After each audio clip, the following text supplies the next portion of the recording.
మహేశ్వర నియోజకవర్గం బడంగపేట్ డివిజన్ ఉమామహేశ్వర దేవాలయంలో మహాశివరాత్రి సందర్భంగా నిర్వహించిన అభిషేక కార్యక్రమంలో భక్తులు అధిక సంఖ్యలో పాల్గొని పూజలు నిర్వహించారు.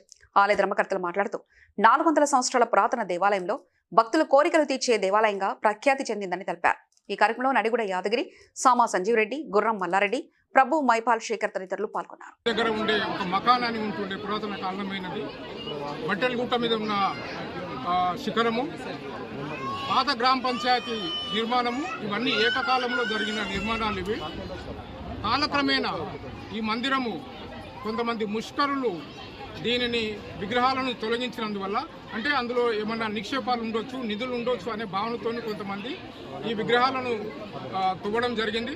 తదుపరి ఆ దేవాలయం జీర్ణం అయిపోయింది. నేను సర్పంచ్గా, ఉప సర్పంచ్గా శ్రీమతి కర్రె కుమరమ్మ గారు, ఎంపీటీసీగా, ఉప సర్పంచ్గా సామ సంజీవ్ రెడ్డి గారు, వార్డు మెంబర్గా మా గుర్రం మల్లారెడ్డి గారు,